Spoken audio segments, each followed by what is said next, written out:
Hello, everyone, and welcome back to the Politics of Paganism. I'm Alex Denley here with Dr. Andrew Jones. Hello. We're back on Plato.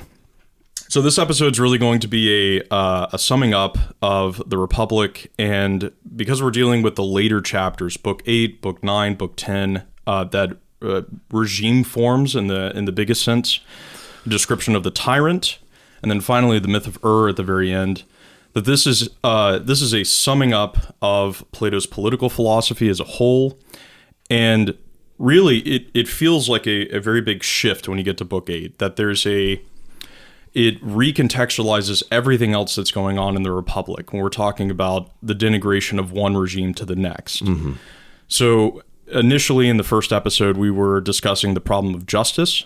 So is there true justice, or is justice whatever is constructed? So we could say this is the problem of relative justice and absolute justice, that justice is always communicated within a regime, or is always in a constructed setting of a regime. But is there degrees of justice within constructed regimes? And then Plato's exploration is how do we, as you put it, hook up relative and absolute justice? Right. How do we combine that? And the question then becomes, how do we make a city that is perfectly unified? Or how do we make a city whose justice unifies every different class within the city?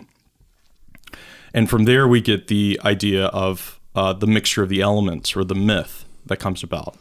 And the purpose of the myth is to sort all the difference of the classes all together and have the guardians be gold and believe themselves to be gold, the other classes to be bronze, to be iron, and for them to be happy with each of those classes. Right. But now we're moving into regime forms, and it puts a different light on the mixture of the elements. It shows you how you go from a perfectly unified, sorted gold, bronze, and iron to all the things that we're more familiar with, which would be, aristocracy, timocracy, oligarchy, democracy, and tyranny. Mm-hmm. Right. I mean, I think the place where I would want to try to begin, I guess. I mean, it's hard. Let me think about it this way. From the very beginning in the Republic, the reason why we started talking about the city was because we wanted to talk about the soul. And we wanted to talk about what the just man was, and therefore the happy man. So happiness and misery were the beginning of the whole discussion. What does it mean to be happy? What does it mean to be miserable? What does the happy man look like? Okay, well, what if we looked at a bigger thing like a city? We could then maybe see what order looks like and happiness looks like, or misery. Okay, so we start out with this analogy of the individual soul and the city, or a macrocosm microcosm connection. That's where we begin. And so when we move into the regime forms, and this is somewhat elementary, but it's important to just get it out, which is that we're not talking about different constitutional arrangements. Right? So you're not talking about different. In fact, so much so that it's only in democracies that we start talking about constitutions. I mean, Plato says democracies are the ones where you can go constitution hunting. You can go look and see all these different forms of government, right? Because democracies are the ones that are capable of creating all different forms of constitutions, like positive regimes. Mm-hmm. That is not what we're talking about when we're descending through the oligarchy or the regime forms. What we're talking about is that condition of the soul, order of society connection, and the way in which that can change so that you have a different form of society. Like if you look at it, you see something different, and that corresponds to the soul. And this has the soul of the people who are there. And this has to do very much with what we were talking about with power in the first couple episodes. We were talking about power and justice, and how power and justice are bound up together.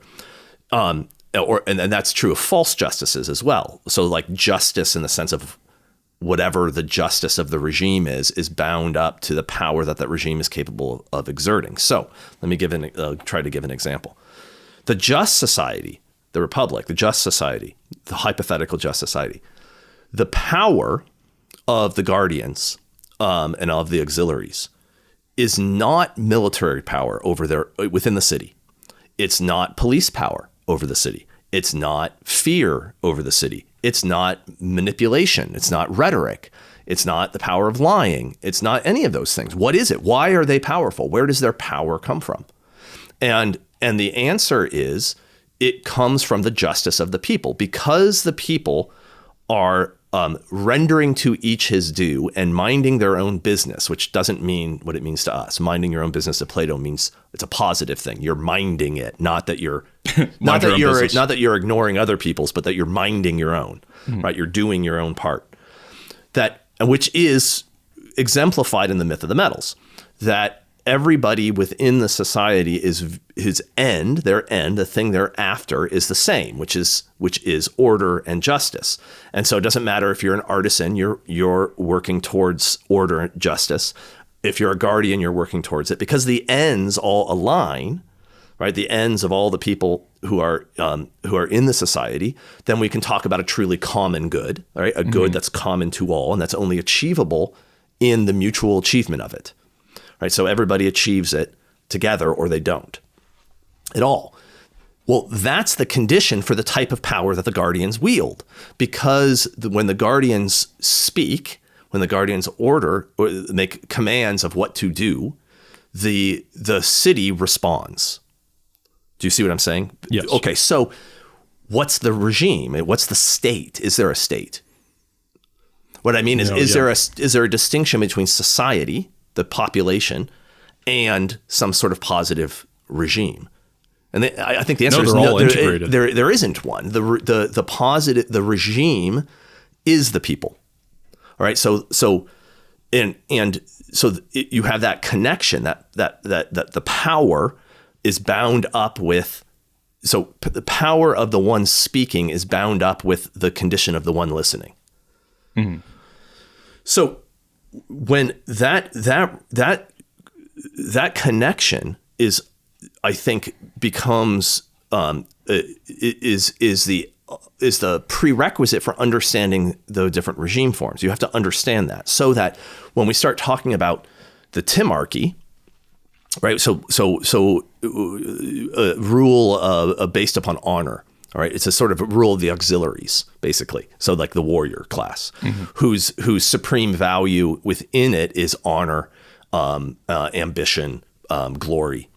All right, that their power internally. So why is it that to be honorable, to be victorious in war, why is it that gives you power within the Timocracy?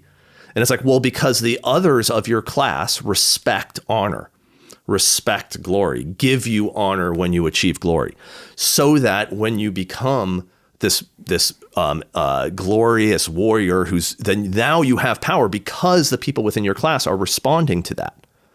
But you see what? So, but that move into the Timocracy, which is already a disordering, right? Because the guardians, who are reason ought to be the highest value. Now we have honor as being moving into the highest value.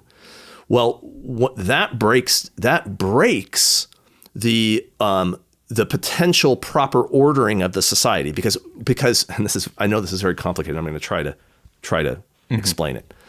The proper, the true regime, or the just regime, where we have these different classes and they have different jobs to do, it works only because that ordering of the society is a macrocosm of the microcosm of everybody in the society. So what that means is that the artisan is also ruled by the gold within him. Do you see what like he's ruled by reason, that then puts his desires under reason, which then subjugates the base desires, or the animal appetites, right?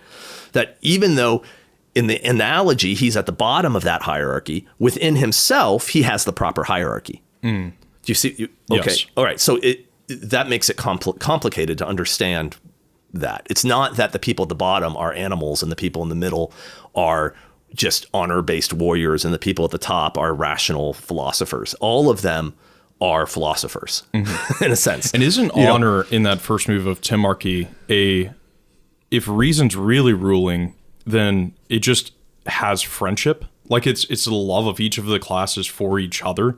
And honor ends up becoming you can see how the friendship doesn't have a kind of limit.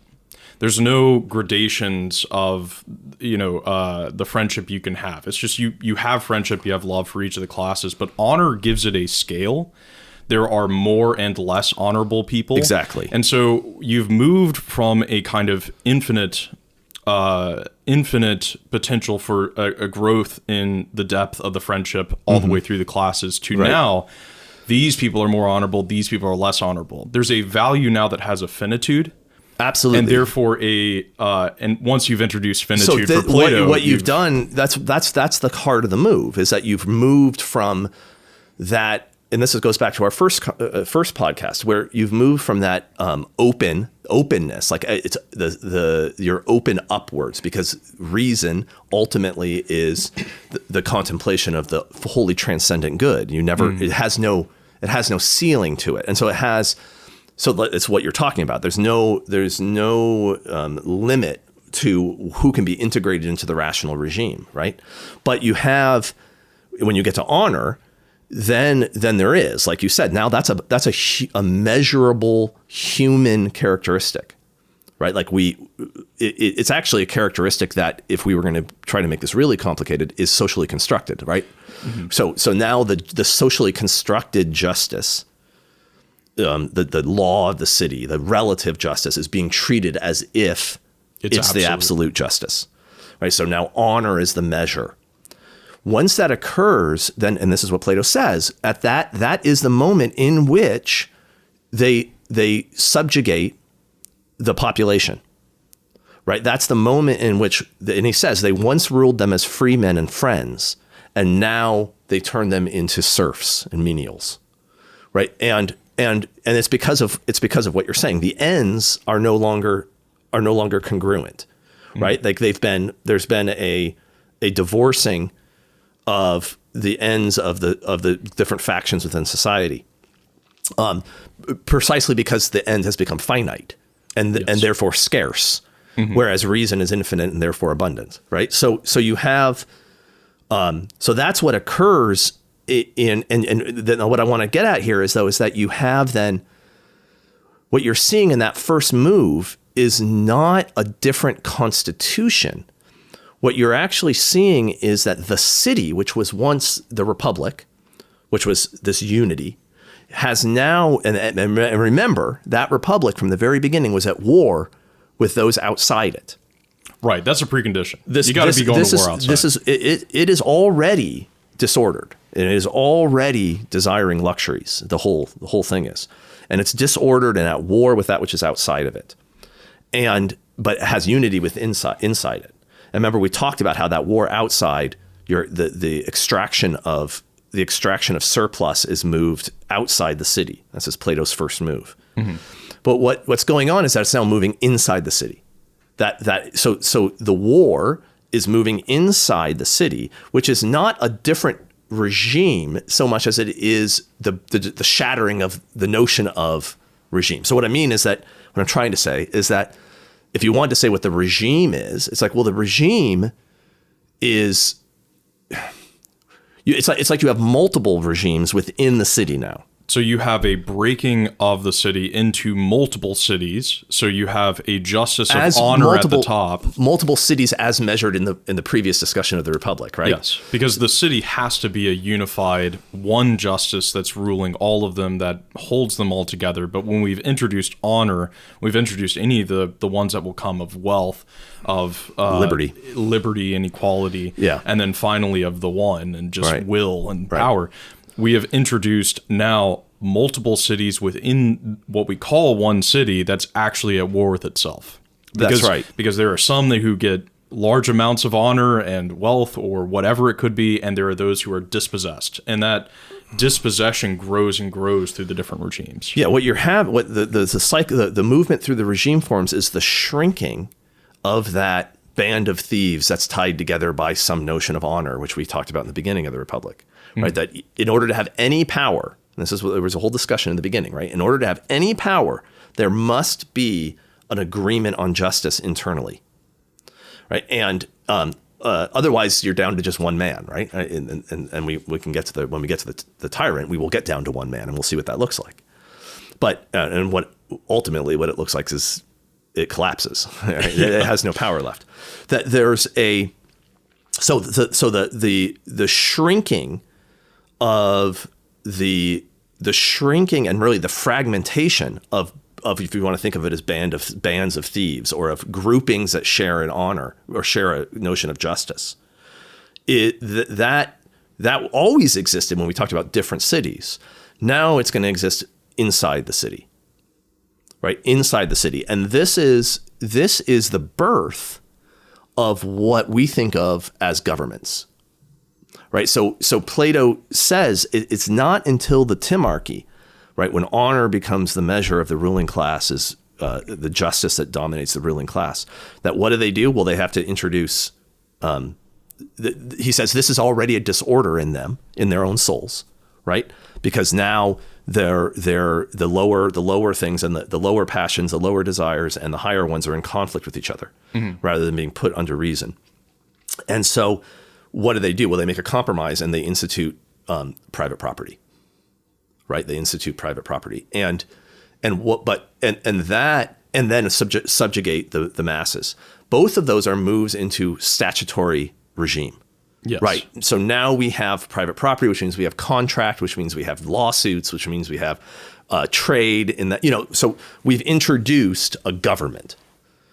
Isn't it also a kind of externalization, right? So if there's an integration of soul of all the different passions under reason, and those are ruling all the different orders, when you move it to writing and when you move it to law and when you move it outside, you're moving it to an external. Honor itself is just this gradation that then you judge on behalf of, let's say, a written law of you get honors if you do X or if you do this. Exactly. And when it gets to private property, it is lots more laws, because now everyone's property has to be sorted within a legal structure and a legal regime. And if you steal this private property or your cows go on this guy's private property, there's adjudication. Right. And all of these things are an externalization of what could have been an integrated thing in the soul of the ruler and ruled that could have just been spoken and said declared upon. But now it's all in this external regime. Well, this is right. So this is the reason why what he says is that the Timocracy, the aristocrats, the military aristocrats, that they'll talk about honor, and we ought to suppose that in the beginning that they care. But what he says is that it quickly becomes that secretly they're interested in wealth. Now they won't admit that, right? They won't admit it to each other, because to each other their power comes from honor. But like you just said, now there's this externalized reality. Like it's like a fake world that's been constructed. It's been inscribed. It's been written. So now we have another world in which we can maneuver, a man-made world, the world of law, statute, right, property. And that world is not identical to the world of justice that's governing the ruling class, honor. So they have now two games that they're playing, right? And so that they want to amass wealth, he says. But what's the connection between wealth and honor? It's like, well, it only has a accidental connection, right? Like, to the extent that society really believes in honor, you would assume that to that extent there'll be some sort of connection between the rewards of honor or wealth and honor, right? But that's an accidental and not an essential connection. Okay, and so you have that desire for wealth then becomes the secret value that starts animating many in the aristocratic class. But they're all pretending to each other as if that's not the case. Right. Okay. And that's the interior part of the soul, right? Because they have the different levels. What he's saying is the wealth one is present even in the honor society, that the desire is there. And it grows and grows until it replaces the honor society. Once there's and I don't want to try to explain this all in the sort of complex moral philosophy, because I'm not sure I know my way around it as much as I ought to. But in Plato's telling, once the highest part of the soul is dethroned, it is inevitable, right? It is inevitable that the lowest part of the soul is going to come to dominate. Right, so you have these middling places, but those middle places contain, because they've already dethroned the highest thing, which is the thing that reaches to the transcendent, you've already shrinked things into the finite. And once you've done that, then honor is a fairy tale, right? Because once you've gotten rid of the transcendent, then, well, yeah, money, right? Like material stuff, pleasure, physical pleasure, like this now becomes reality. And so you now what happens is discussion of things like honor becomes tactics in the accumulation of wealth, but it's a tactic that only works because of the memory of honor. Do you see what I'm right? Like it only has power because of the memory of honor, the sort of echoing of the old regime. Would you see what, like, because honor mattered among the auxiliaries in the perfect republic? Oh, right. Yeah. So that's the reason why Plato, when he talks about this, it becomes generational, right? That like the decline is the shrinking of the basis of unity is a generational thing where the sons see the arbitrariness and also the falsity, like the efficacy that my father thinks exists in honor isn't really there. No, it's really about wealth, but honor no longer has purchase or no. Well, and this is the way when he talks about the move from the Timocracy to the Oligarchic. He says his son. What happens is that you have an honorable man who pursues honor. And he gives a story about goes out to fight for the city and pursues honor and is honest and fight. Okay. And then he comes back from this honorable exploit.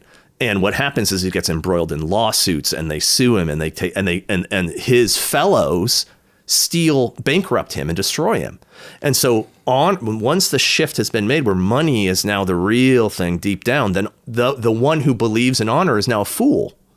Right, the one who still lives as if honor is the thing that's going to give you power is a fool, and his son sees that, and he goes, that wasn't my, that was a weird prejudice of my father, right? It's about money, right? And then we move into the oligarchic, right? And so that you see, and we can go through all the different regime forms, and maybe we should, and how they work, but the disordering from the beginning is, once that occurs, then it's sort of an inevitable downward spiral.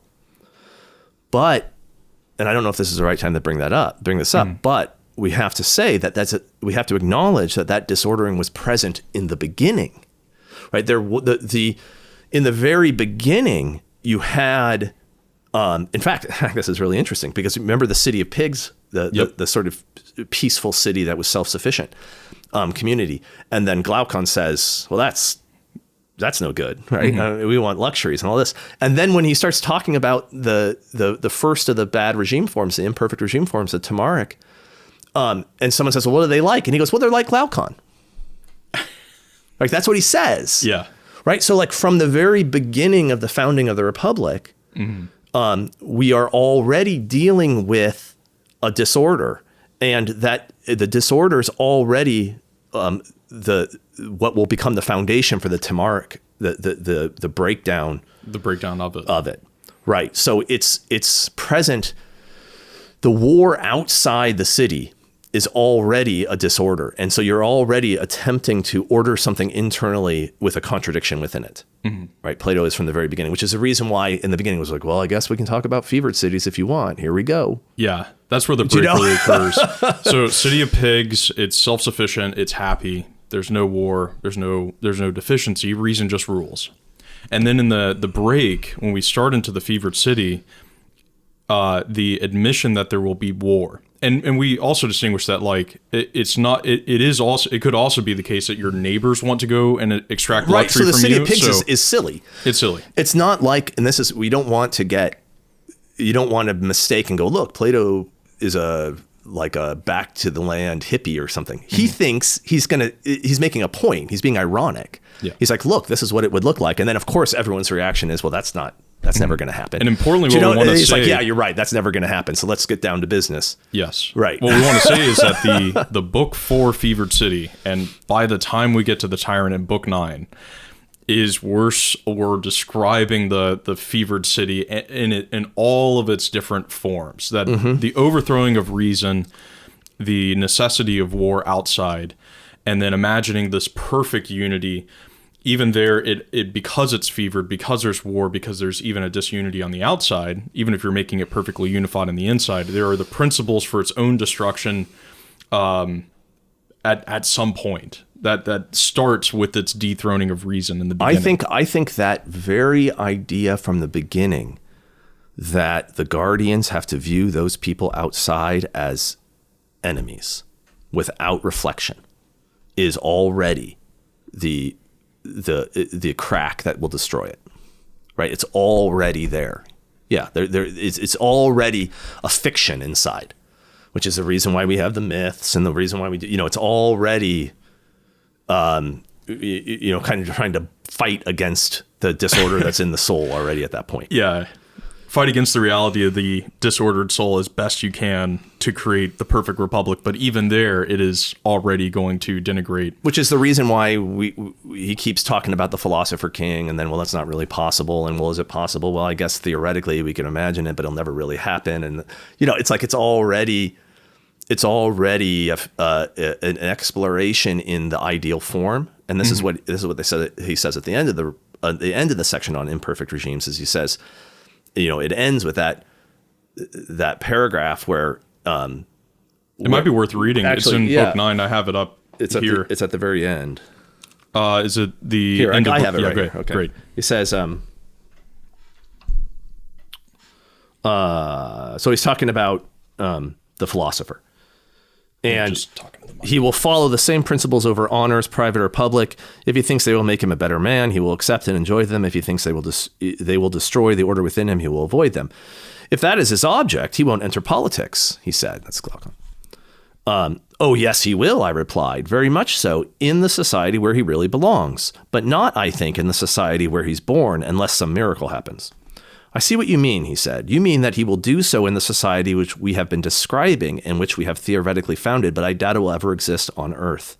Perhaps, I said, it is laid up as a pattern in heaven, where he who wishes can see it and found it in his own heart. But it doesn't matter whether it exists or ever will exist. In it alone and in no other society could he take part in public affairs. And this is talking about the philosopher.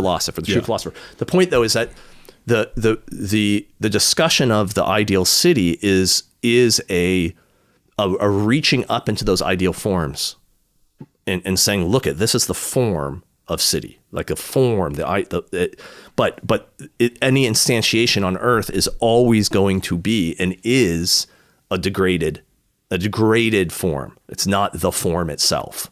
Do you see what I'm saying? Okay, so there's no utopian fantasy. I mean, that's a misreading of, as Plato's a utopian. Yeah, I mean, that's a total misreading. It's like saying because he believes in the perfect form of triangle, right, that exists, that he believes that there's perfect triangles on Earth. And like, well, no, he actually explicitly doesn't believe that. Yeah, right? I mean, that's like the whole point of the form, the whole form concept, right?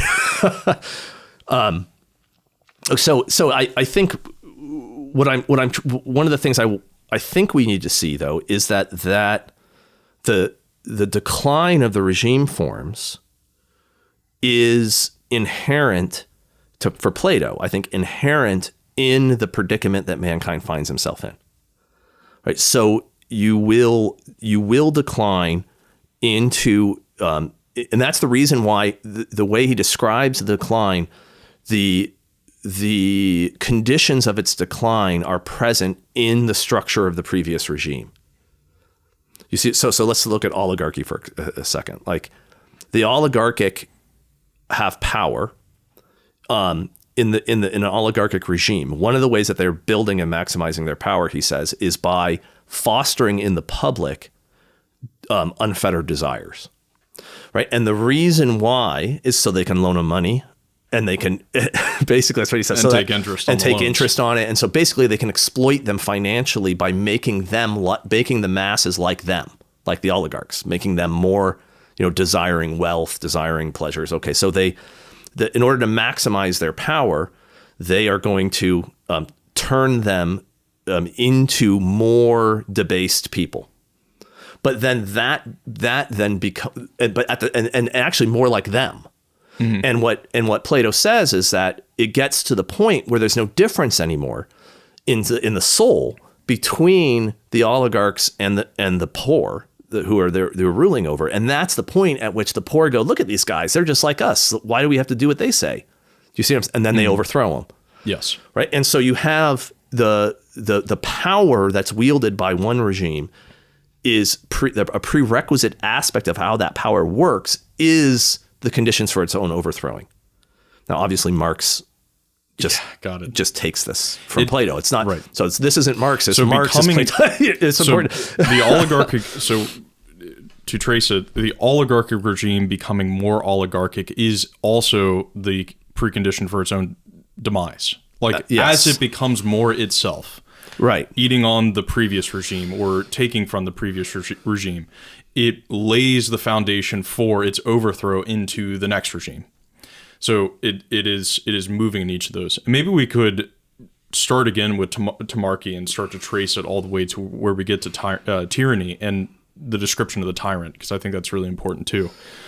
So if the Timocratic being an honor-based society, and we already have that kind of move to making a limited honor that can be sorted, then as the step is that the son of the Timocratic views once his father becomes sued and realizes he doesn't have money, which actually is real power. Society runs. Yeah, right.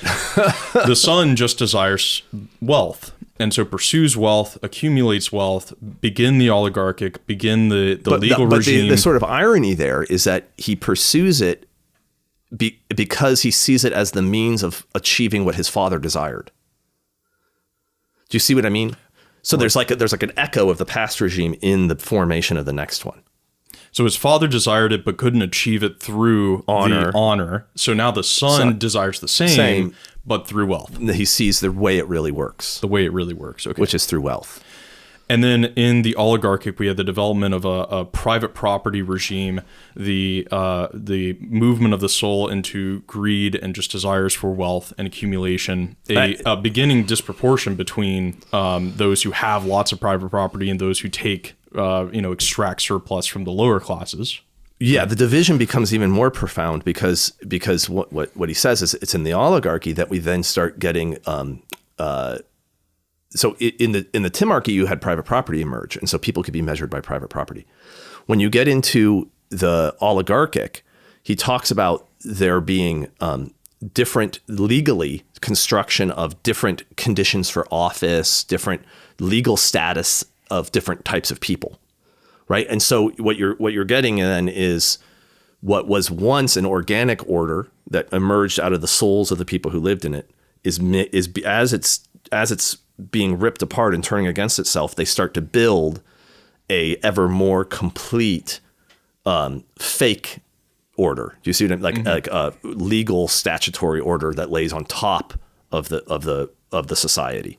Got it. Okay. Right. Of the actual regime. But at that same moment when that occurs, so now you have this sort of legal regime that's being extended over, that's going to try to knit people together that no longer want to be knit together.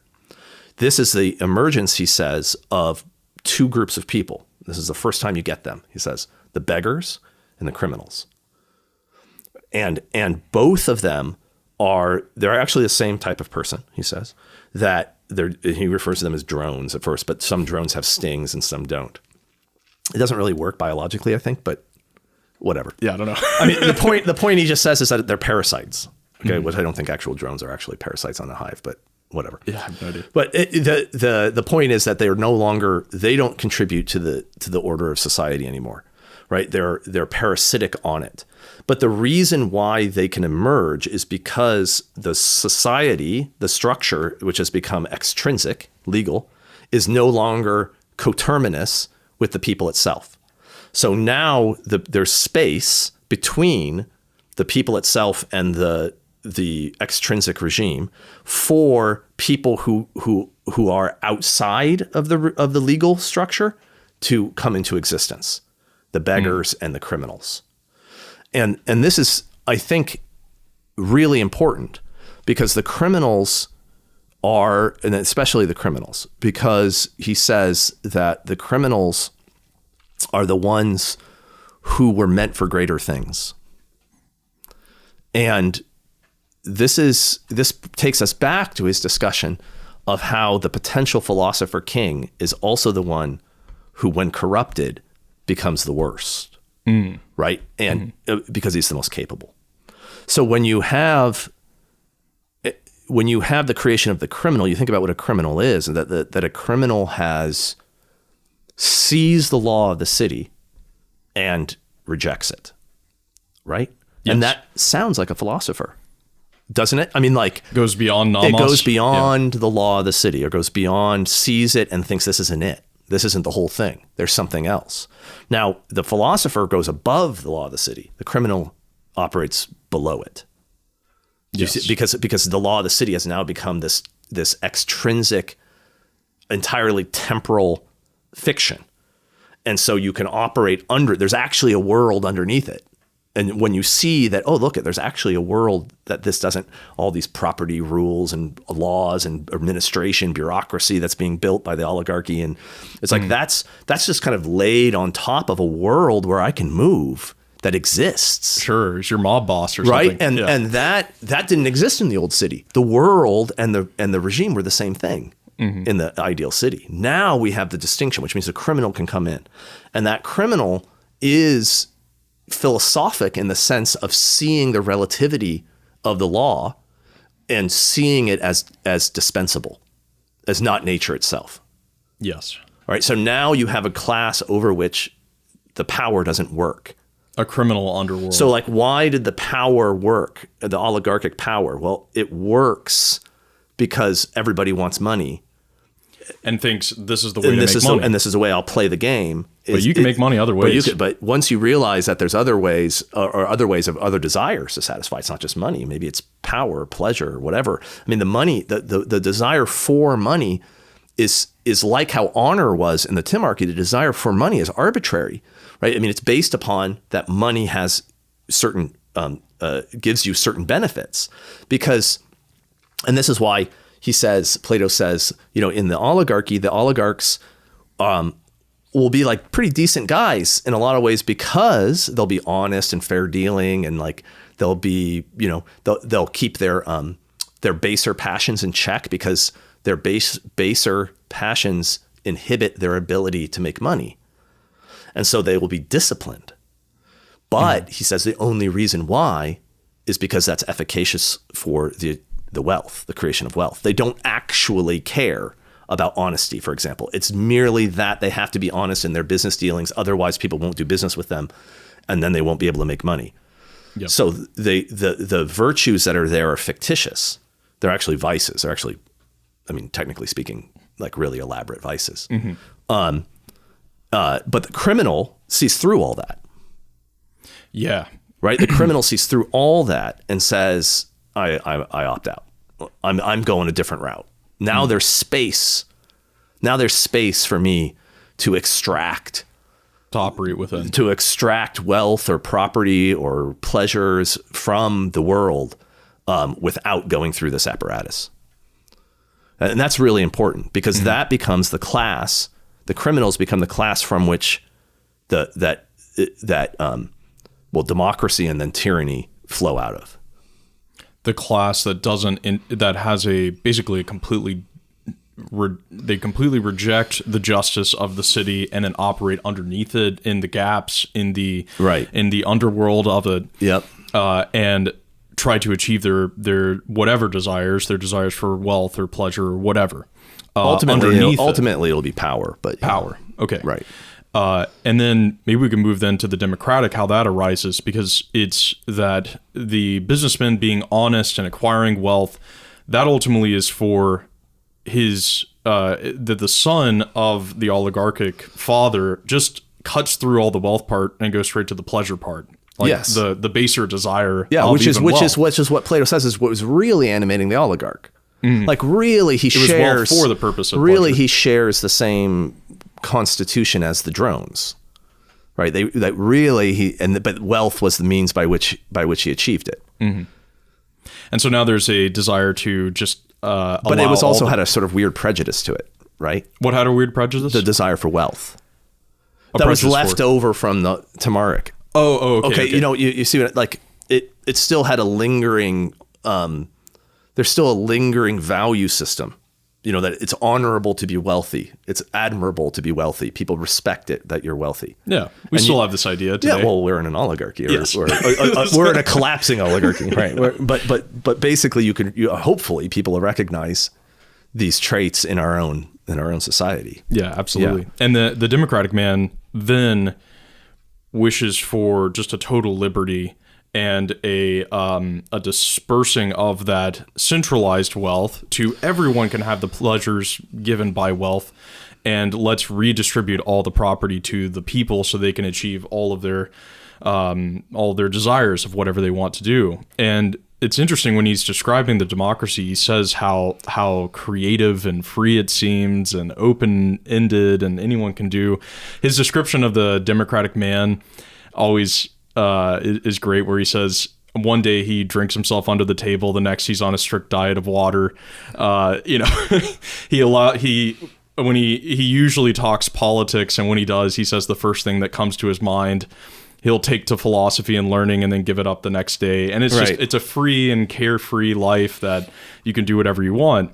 But you can see how you've taken off the discipline for wealth, we're going to acquire just for I'm going to do whatever now. You know, I'm going to see where it goes. And my life will be free and happy and blessed. He also says that it's very open, so you'll have a lot of foreigners and other people come and visit and think, wow, look at this very free society. But we have all the preconditions in which you end up with tyranny there in democracy. Oh yeah, I mean, I think he's being funny. He's being funny, yeah. I think he's being funny because all that freedom operates at the basest level of human potentiality. You know, like the point is anything great takes time and effort and work. Mm-hmm. And so when you're describing that, you're saying the democratic man can achieve none of those things. He cannot achieve any of the excellences that he sometimes likes and then other times doesn't. Do you see what it like? Oh yeah, there's no pursuit of a greatness. There's no. It's actually a reduction to the basest level of human beings, which is just our arbitrary and whimsical desires, right? And so you're not achieving any levels of greatness, but that. The flattening of society under the democracy, I think, is really important, right? Because the democracy has to maintain the most extreme of all fictions, which is that everyone's the same, which is ridiculous, right? And it's ridiculous from the very beginnings of the discussion of the Republic that no, there are differences in humanity, and the whole political problem is how is it that different people with different abilities, and not just different, but like different levels of superiority, right? I mean, like different in the sense that some are smarter than others, faster than others, funnier than others, whatever, more charismatic, more attractive, right? Like you have actual hierarchies of excellence, and how in differences, and how is it that those things need to be incorporated together into unity when the democracy denies all that difference and attempts to flatten society. The only way to do it is through overwhelming law, right? Like the law has to become seamless and universal, right? Which is what's being described. I mean, the law of the city is now total. Oh, okay. So it has to be omnipresent to flatten the social order so that everyone ends up having the appearance of being equal, of being everyone's on the same field. The political world becomes fiction. a complete fiction, right? And this is the reason why it's the place where you can go constitution hunting, because if you're building a society that is a political realm that's entirely fictitious, you can build anything you want, right? Like it's no longer tied to the reality of difference. Do you see? So now you're free to build whatever you want, right? And so all the different like constitutions of modernity are all based upon the democratic fiction that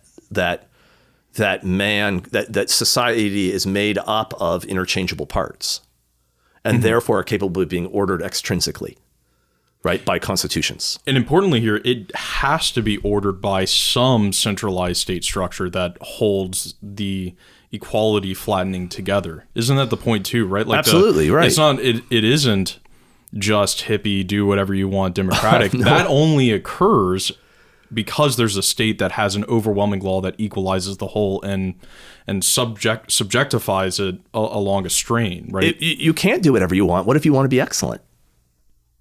Oh yeah, exactly. If you want to be excellent, you get persecuted. The law shuts you down and goes after you. You can't. The universality of it is the universality of the bottom, right? And this is where the idea of a sort of totalitarian democracy as a primitive form is true, right? And it doesn't have to be that there's a overwhelming, like what is the strength of democracy? The strength of democracy is the resentment, and this is what Nietzschean is correct, and actually in the Republic and in Callicles says a similar thing, right? That the resentment of greatness, of power, of excellence becomes the basis of the order that the democratic regime institutes, right? So the democratic regime is like that kind of like social contract where they bind together is against those who would reinstitute hierarchy. Do you see? Okay. Yeah. And now that law has to be the most impressive law, and the most mandating of conformity, the most, even though, so it's like, oh, they can do all this kinds of stuff, but no, not really. It's all variations within a bottom, a sort of empty bottom. Right. Mm-hmm. It's like, yeah, you can be a philosopher as long as you're never really one. Sure. Oh, I almost. Do you know what I mean? As long as it's like you can play philosopher if you want, but you can't actually become one. Sure. You can do language games, you know? Yeah. Exactly. You can play language games. But I'll leave that. So I think that seeing that, which is that the prerequisite, like we were saying from the beginning, every form of power has a prerequisite ordering of the soul in order for that power to exist. And the democratic power, the power of the democratic regime, is premised upon the destruction of all other nodes of hierarchy. Mm-hmm. All right. So family, what does he say? I mean, there's long discussions of what happens to the family, right? It ultimately leading to the tyrannical, where the destruction of the family and the preying upon the family is integral to the understanding of how we move into the most tyrannical of regimes, right? Because the family, like we talked about in an earlier podcast, the family is where difference, hierarchy, authority, common good is the most obvious and most natural to us. So it's the place in which we can get the intellectual and social resources with which to understand what a just society would look like. So if you're going to attack all difference, all hierarchy, then the family has to become undone, and that's the final move of the democratic, right? Is for the people to turn against the family and the killing of the father, right? Yeah, and just the Oedipus Rex story of killing the father and taking the mother. This, when you get to the tyrant and the description of a kind of hatred of the father as well, that there's a in each of the steps that Plato proceeds, it's very interesting that in the movement from the Timocratic to the Oligarchic, it is also a kind of despising of the father. It's saying you didn't provide the necessary means for me to attain glory and power in this society. The initial, the Timocratic, is that the father is a philosopher who minds his own affairs, basically, and is the greatest man in the whole just. story. In fact, the only person in the whole book that is like, in the whole thing of the Republic, I think, where we go, oh, there he's showing us a philosopher, like it can exist, is the father. The father, the Timocratic man. And what is he? It's like he just stays out of politics. He doesn't really care about money. He just sort of spends his time reading or contemplating truth. And his wife talks bad about him because he's not a real man. And then the servants talk bad about him. But he just takes all that and doesn't like fight against them. But teaches his son truth, and his son kind of is confused by it. Sure. And a despising of the father to some degree, that he didn't achieve the glory that he should have. So now I will. Yep. And then in the movement from that to the oligarchic, it's the same of the father should have had power, because honor should have equaled power, but he didn't get it. So I will. Yes. Which means money. The democratic is my father just cares about wealth and discipline, but he doesn't understand my freedom in just pursuing whatever my desires are. So I'll show up with my buddies and use up his estate. Yeah, right. Right? Yeah.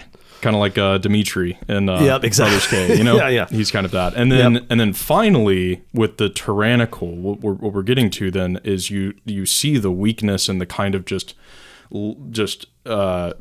debauchery of the father in being the democratic, and it's finally a rejection of everything previously and the valorization of the self to such a degree. I always thought with like the 10 commandments, that the fourth commandment of honor your mother and father, that has become more and more relevant as I've read more political philosophy, because what that first command is that the political order, that the order that you came into actually needs to be honored. When you get to the tyrannical, it is the overthrow of all of what came before you, the taking of the self to the highest degree, your own will, whatever you want the political order to be. And that's then where we move to Book 9, which is the denigration of the democratic into the one, or the tyrant that comes from that. Right. Yeah. So, I mean, where to begin with that? The tyrants, what he says, what Plato tells us is that the criminals, we brought up the criminals earlier, and they become crucial here, because the criminals, he says, that reject all law. They become it doesn't matter, oligarchic, democratic, they reject all the fictions of society. They no longer buy any of it. And they're living in this world beneath. And they become they become mastered by this master passion, which is what you're describing. The master passion has no content. Totally, yeah. Okay, so it's just whatever it is, but it dominates everything else. That they either, he says, if there's enough of them in a society, that they will overthrow it and take control. But if there's not, they will go to work for a neighboring tyrant, as a mercenary. Right? And this is what... Is this the drones and the criminals? The criminals will do that. The criminals will do this. And this is really important to understand, because when the tyrant comes to power, he no longer has any connection with the city over which he's ruling, right? Like there's no like the band of thieves. I mean, if we're talking about the justice and sort of the tyranny in the ideal form, ideal tyranny, if you can, such a thing is imaginable, where he no longer has any connection, any band that believes the same thing he believes, because his passion has become completely contentless. Right, so you couldn't have agreement with someone else. Mm-hmm. There's no thing you're after. It's not honor. It's not wealth. It's not freedom. Right. And so that his power then has to be based upon outside. It can't be based within the city. Right. But all the other regimes that we've talked about, the power has been based within the moral constitution of the city. Because people want money, oligarchs can have power. Because people want honor, aristocrats can have power. Right. Right. But once you go through the democratic, where there has been the desires have been completely free, there is no content, there is no scale of values, that there is no way that the tyrant's power can be a product of a unity. There's no social unity that he has power over in itself. You see what I'm trying to say? Because there's no value that's shared.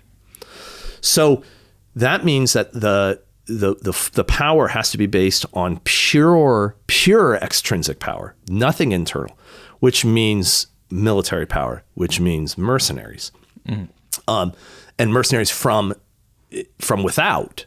But the from without is significant because they don't have to be foreigners. They can be the criminals from within, because the criminals within are without. Right? The criminals from within are not part of the city. They've dropped out. They're already living underneath.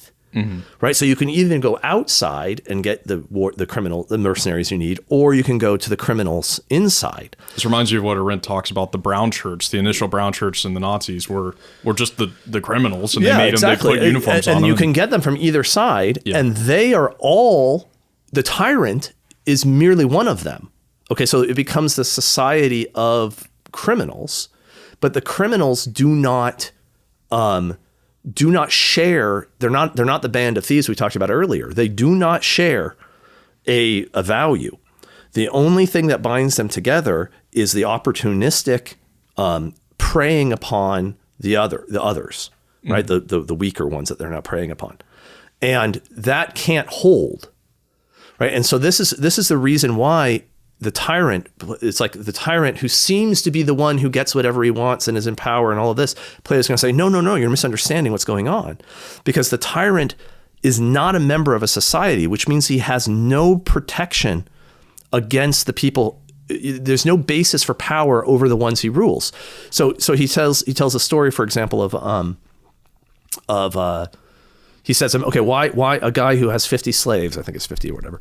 And he says, why does he not feel scared of his slaves? And the answer is, well, because society as a whole protects him. Society as a whole enforces his domination over the slave. And it's like, okay, imagine now that he gets transported to a desert with his wife, his children, and his 50 slaves. Now what happens? And it's like, he's terrified. Yeah, he's terrified. What does he have to do? He has to start making deals with them. He has to start trading with them. He has to start subjecting himself to them. He has to start, because there's no social order which he's a member of intrinsically, and now he's in a sheer state of power, of pure power dynamics. He ends up being the slave to his slaves. He must, in order to not be killed. Yes. And so once you get, when society collapses all the way to the point of perfect tyranny, then everybody in the regime, which has now become entirely extrinsic, it's a mercenary regime, meaning nobody cares about the whole. Everybody's in it for themselves, and everybody is being paid, right? So you have a way to imagine this maybe would be an administrative state. So you have, let's just say an administrative state, right? Where it is a mercenary regime of basically criminals, okay, who are not, the common good has faded away. And everybody's so an extreme example of a sort of administrative bureaucratic regime, military regime, basically. Militaries are bureaucratic. Okay, so you have the tyrant himself then cannot. There's multiple things he's afraid of. One, he has to be afraid of anyone who shows any sort of value other than any value at all. Other than subjection to the tyrant. Yeah, so any sense of goodness, anyone who has anything that they believe to be true, doesn't matter if it's honor or money or anything from the old regimes, any echoes from the old regimes that have come in, is a danger. Because it can then start to have legitimate power. Start to find power, right? Yeah, like because power emerges out of those values. And so you have to, those people are immediately your enemy. So anyone who has any excellence is your enemy, which means you have to eliminate anyone who does and purge them out. And so what you're left with then are the most servile or the most criminal of the criminal elements, who then couldn't care less about you. And so now you have to try to manipulate the whole in such a way that they'll serve you out of their own self-interest. And this is the most oppressive of regimes. Like, nobody's oppressed more perfectly than the tyrant. That's the argument that is made, because he's no what's happened is that unity that we started out with. How do we make the different people as unified together? Different types of people with different abilities. How do we unify them? Okay, and we have the Republic, and then we've dismembered that and shrunk the basis of unity, and increased the number of people that unified grouping is subjecting, right? All the way down to the point where there is no community anymore. Mm-hmm. There is no even band of thieves, and at that point, it's total misery and perfect weakness. The tyrant's power. He has no power in himself, right? There is no obedience to him. No, it's and the tyrant is surrounded by enemies, even in his inner circle. Like he's afraid of everyone. Like he's chained to a type of, because the power that he wields is not really power, it's just an external oppression of a whole society of slaves. And he's looking for any type of excellence that he can crush down to maintain his slavery. Yep. Then he raises up people who don't deserve to be there, to be into higher positions in the administrative bureaucracy he's created. And oftentimes, and Arendt describes this, you'll take someone who is excellent at their job and just fire them for no reason, and then put somebody who obviously doesn't deserve it, because then they'll be more subservient to you. Right. But now the tyrant is most afraid of his inner circle, because they're the ones who are only in it for themselves, but they always put on the act of and they're all afraid of everyone else. Yeah, everybody's like Death of Stalin. Everybody's afraid. Yeah. Right. And so it gets to the point where it's not only they're in it for themselves for gain, but they're terrified of loss. Right. Everybody's afraid. They're terrified that they could just be shot or destroyed. Yeah. Destroyed at any moment. So it becomes a regime of the utmost fear, all the way through. It's the power is based on fear. The internals of the regime is based on fear. Everything is based upon fear, and total isolation, which means misery. So these are the most miserable of people. And the last point you made was weakness, right? Like this regime is weak. And we mean that technically. Like, we don't mean that just like, I don't think it'll hold together. But it's because strength and power, as we have to understand that it is united with everyone in the obeying and the ruling, that there's a friendship that holds them together. There's a unity. And so the Republic that he's describing in Book 5 is actually the most powerful regime, because it is one that connects all people together in friendship and towards a common end. But with tyranny, now we have every common end being destroyed, and it only being private goods and a fear of everyone else in the society. And in that scenario, that means that when a foreign force comes to conquer or to fight, everyone is ready to turn tail and run. There's, like you were saying earlier, the distinction between foreigners and insiders has evaporated. So you have, and this is important, because in the original founding of the Republic, one of the very first moves was that the Guardians have an instinctual love of those inside and an instinctual animosity towards those outside. But when there is no inside anymore, then this is the significance of the mercenaries that come from outside. There is no inside outside anymore, right? And so when forces come from without, all they are perceived as by the people who are in it are just other power structures. So why not join up with those guys? If they're the more powerful ones, if they're the ones who are threatening me, my entire social order is based on fear. If I'm more scared of those guys than I am of this tyrant, then I go with them. Mm-hmm. Right? And so it collapses. It's just conquered. Yeah. And probably conquered by a Timocracy. Oh, by a band of warriors who have a system of honor. Who have a system of honor. Okay. Yeah. And then so then we could bring it back to that then. Yeah, I mean that's so So if the tyranny is the weakest form, and it which can is be also the conquered, most democratic, right? The most atomized, the most based on equality, the most totalizing law. the basest part of the oligarchic, the basest part of the timocratic, Right. like all of it at the end point of the denigration, then that which conquers from without is somewhere up Higher the up. line. Yeah, it's somehow better. Yeah, it's somehow better, and it could be an aristocratic warrior class, It and could then be an oligarchy, conceivably. Could be an oligarchy, yeah. Even And when it does conquer, it comes in and it replaces where the tyrannical, and then establishes a new regime over the people it's conquered, and then at whatever stage of it, right? It could be that they're a warrior band who is Right. godlike, and so they come in and it's the gods have saved us, basically. But as those people start to be integrated, we're starting book 8 again. we just go through the cycle again. We're ready to start again. Yeah. And maybe it's a good time to talk about that. That I think, like I said earlier, the seed for this cycle is present in the beginning of the Republic. Like when he says we're going to talk about fevered regimes, it is already there, right? And we already, it's like like Plato. I think Plato is complicated psychologically because I think he has inside himself this tension between the optimistic and the pessimistic, right? Like he believes in the existence of truth. He believes in the existence of goodness and the existence of justice, but then when he thinks it all through, he finds himself trapped in a world where those things aren't ruling, aren't being manifested, don't seem to have power. And I think we can see this here. Like for example, let me give an example.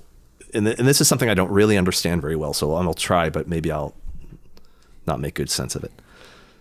The myth of the metals is a borrowing from Hesiod, right? And Plato acknowledges this. And in what Hesiod does with the metals is he's telling a story about the origins of the world and about how there was the first gold people, then silver people, then bronze, then iron, and that this is a story of decline, of really the degrading of what the original creation down to the iron, and the iron are base. Okay, so base desires, base pleasures. And he says that's who we are. We are iron. The others are the gods, the demigods, the heroes, right? They're gone. And so when Plato then invokes the metals and starts talking about, well, the ideal city, we're going to have these different ranks within our city. It's already a fantasy, because it's like, well, those are gone. There is no gold people. There are no silver people. Like, right, those are the story is one of those people being actually moving under the earth, Hesiod says, right? They've been covered up, and now the new ones emerge, and the iron is all there is at the end. And so you have, I think that what Plato's, if I want to interpret this, is like, well, the world we're in is the world of iron, and it's the world of the imperfect regimes, and it's the world of the cycle of decline, and so. But were we to imagine a just society, it would be one in which those metals still existed, right? Like we still had gold people, we still had the silver, but we don't, right? And so that's why the Republic is an ideal form and not realizable. And then what actually occurs is that the fact that it was a fiction from the beginning. So when in the beginning of talking about the imperfect regimes, and Plato's asked, well, how does it decline? How does it fall apart? And he goes, well, maybe we should ask the Muses, right? And they'll tell us a story about it, and they'll tell us a story as if we're children, right? And that this is Hesiod begins Working Days with the muse invoking the Muses. So we're going to go back to the myth here, and then he says, and then he goes into the account of how the guardians mix the metals and make the mistakes that they make. And within that account, he actually does this really weird numerological thing with numbers where that's hard to understand. But as far as I can tell from the scholarship on it, that what it ultimately adds up to is the great cycle or the great year, that every 35,000 years where all of the cosmos restarts.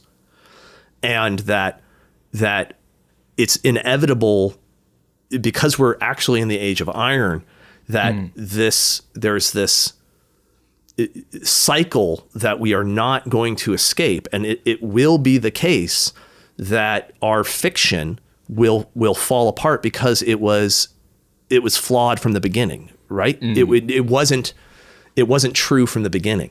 And so when the metals get mixed, it's important for us not to then mistake the mythology as being true. So we don't want to, some sort of eugenics read or some sort makes a mistake in that it's not literally the case. Yeah, that there are golden. That there are golden people with silver. Right? Yeah, like that's a mythology. It is literally the case that there's people of different abilities and different capabilities and all of that. But the mixing of it is that I think is that the original myth loses its hold. It was always fake, and they stop believing. They stop believing it. But really, they never really believed it. I mean, that's the whole paradox of the whole thing, right? So you're always already in a Timarchy, is the point. Yeah, you're never in the actual gold. You're never in the ideal regime. Yeah, you're always already descending through the regime forms in this sort of great cycle that restarts, and you're always really in the age of iron. We're all iron. Yeah. And so from the very beginning, that is in who we are, our constitution. It's a cycle through each of them. And then I like how you set it up with the optimist and pessimist, because it does seem that Plato wants to be, it proceeds as a kind of optimism and then like a reeling it in with the pessimism of the real, right? Like it's an optimism about the form and then well, because this doesn't become okay. So Plato says multiple times there's this connection between the criminal and the philosopher, right? That the criminals are the ones who were made for better things. The best among them, he says, will become the tyrant. Like these are the guys that should have been the philosopher kings, could have been, and so there's this connection between the tyrants and the philosophers. And the connection is real because they're the ones, aren't they, who, like we said earlier, they're the ones who break free from the relative justice, who don't just live in it, right? Okay, and that's true on both extreme ends, but that doesn't make them the same, right? And that's a mistake. It may make them indistinguishable from people beneath, like from people who are subject to them. They may seem indistinguishable, but they're not the same. Because the philosopher is attempting to be ordered towards that which transcends relative justice, whereas the criminal is ordered to that which actually is below relative justice. Oh, do you see what? Because they actually move in two different directions, and that has demonstrable consequences in happiness. So there is an objective measure, and that objective measure is the relative happiness of a society and of a person. How happy are they? Well, that is because that's a real thing, because it is really the case. If everybody was just the same level of misery, right, then we would be in a sort of Hobbesian, even Nietzschean kind of like all there is masks and fake and power, and there is no truth, transcendent truth. But that's not the case. There are people who have different degrees of happiness, which means there's a ultimate standard. There's some standard. There's something. There is justice and happiness. But then we can see, okay, in this regime, it is much more miserable, and the people are miserable and feeling oppressed, and therefore there is a regime that could have true justice, could have truer, and true happiness. But it is the tragedy of the disordered soul and the disordered city that it leads into the cycle. The happiness. So we're not looking at total depravity here. No. Right? What we're looking at is a flaw, such a deep flaw that happiness is always fleeting.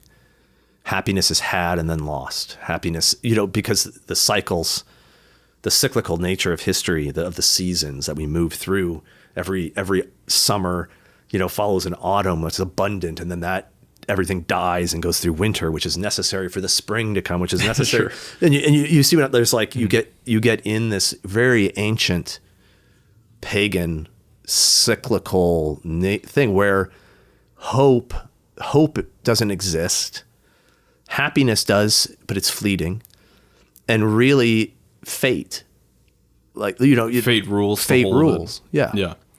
So maybe we could stick on the cyclical for a minute as we kind of think on Plato as a whole, and how this then will help us to understand the pagan political order, which we're trying to explore, of cycle and the, a common interpretation with the Republic, this idea that it is a positivist, reason-based vision that he thinks you can achieve a philosopher king who rules a perfectly happy constitution, and that Plato's looking at the different constitutions and then picks one and says, "This is the right one." Right? Why would someone think that? It's like they didn't read the book. No, I know, right? They pick one part out of it out.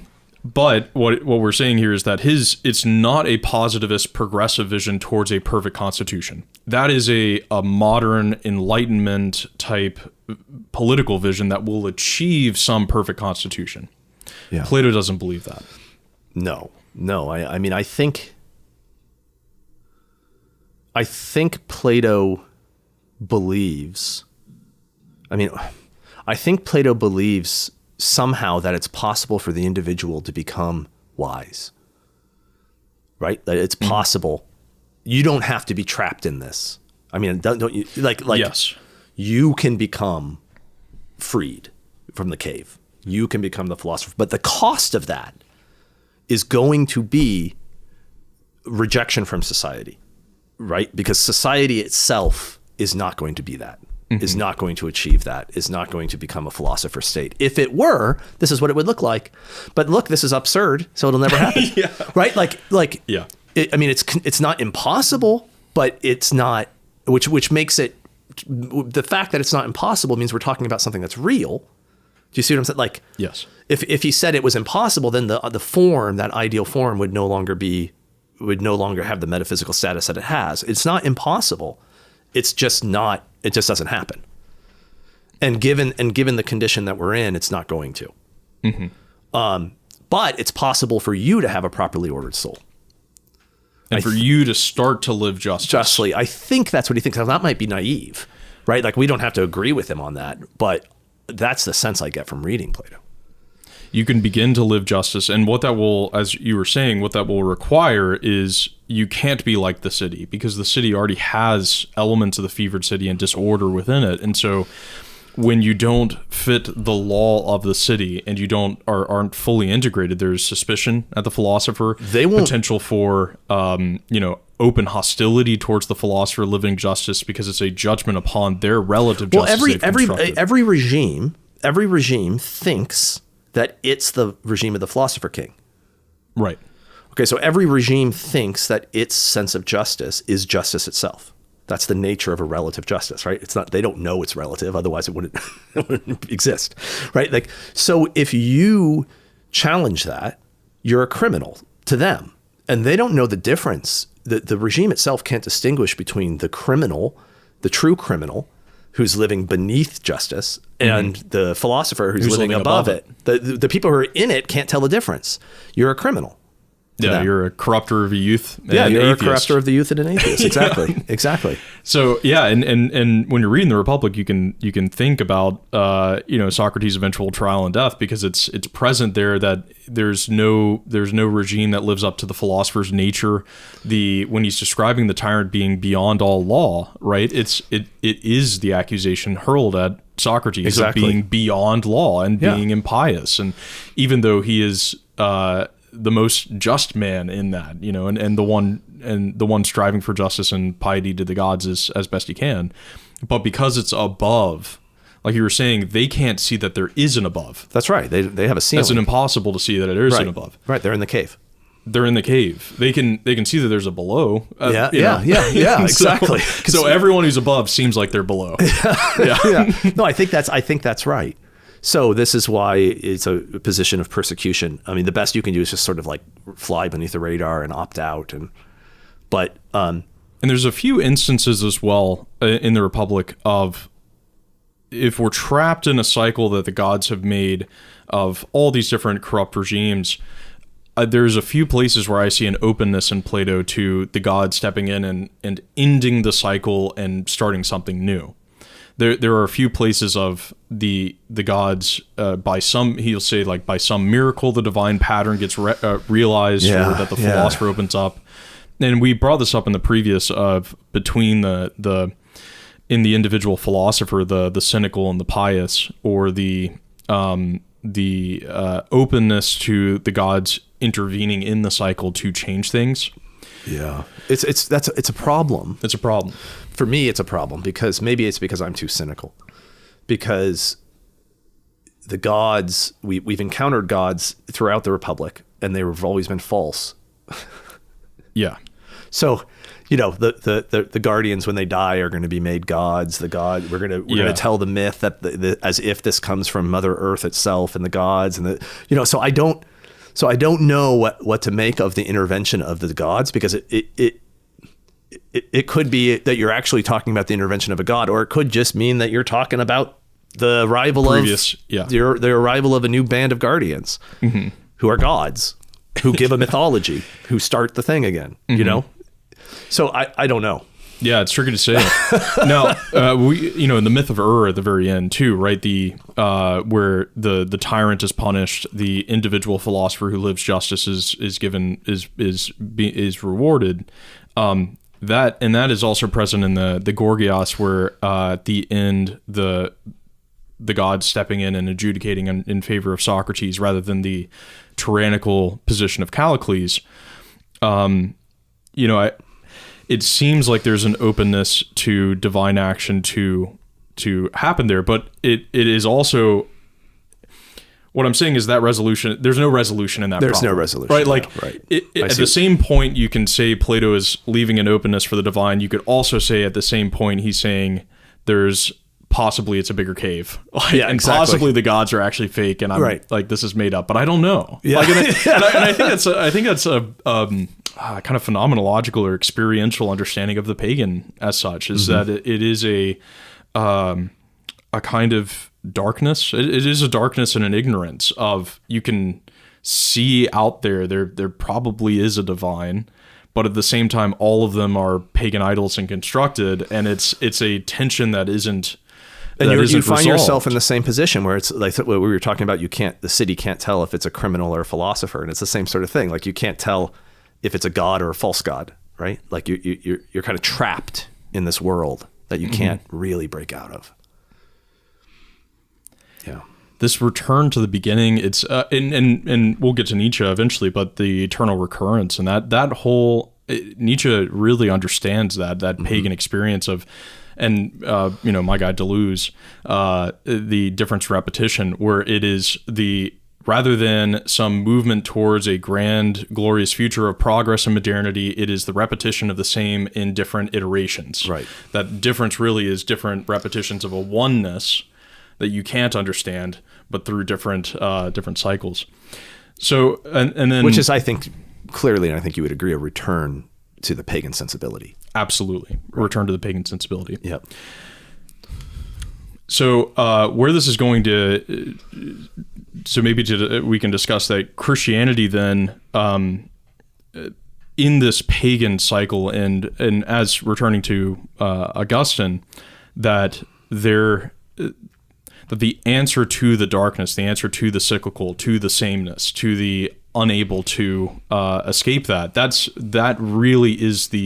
was the world that Christianity entered into. Exactly. Yeah. It entered into the world of cycles that can't be fulfilled or completed, no escaping, a kind of despair, even in in the glorious Roman Empire, right? The saying that this Roman emperor is the son of God and all this, like it ends up being more and more unbelievable, and that's the context in which Christianity really has its force and its spread of the gospel. And I think that when we get to St. Thomas, I believe we'll at some point here talk about the Treatise on Law and other of his writings. We'll be able to see, I think we'll be able to expound very clearly how it is that Christianity solves this. And I don't mean it solves it intellectually. I mean solves it like historically.